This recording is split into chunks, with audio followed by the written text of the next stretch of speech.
कशी सुरुवात होते तर त्यानंतर दुपारच्या वेळेमध्ये थंडगार उसाचा रस हा अगदी लहानांपासून मोठ्यांपर्यंत सर्वांनाच पिणं हे अगदी सुख वाटतं। लहान मुलांमध्ये याचं थोडं जास्तच आकर्षण असतं, परंतु बऱ्याचदा लहान मुलांना हा व्यवस्थित पचत नाही, त्यांना तो बाधतो।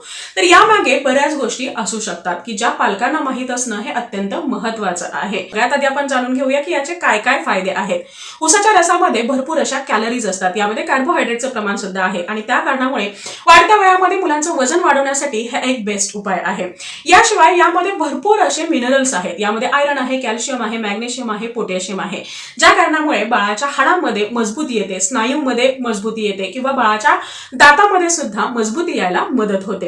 बाळाच्या त्वचेचं आरोग्य सुद्धा उत्तम राहतं। बऱ्याचदा आपण उन्हाळ्यामध्ये पाहतो की लहान मुलांना उन्हाळी लागते किंवा बाळाला सुसू करताना जळजळणं किंवा तिथे खाज येणं किंवा युरिन इन्फेक्शन होणं या सगळ्या गोष्टी होऊ शकतात। जर तुम्ही रेग्युलरली बाळाला उसाचा रस देत असाल तर यूटीआय रिलेटेड जेवढ्या काही गोष्टी आहेत तर त्यापासून बाळाला प्रोटेक्शन मिळायला मदत होते। उसाच्या रसामुळे आपले रक्त शुद्ध होण्यासाठी मदत होते। या व्यतिरिक्त यामुळे लिव्हरचं आरोग्य सुद्धा उत्तम राहतं, म्हणजेच बाळाचं पोटाचं आरोग्य सुद्धा उत्तम राहण्यासाठी उसाचा रस हा अतिशय परफेक्ट असं आहे।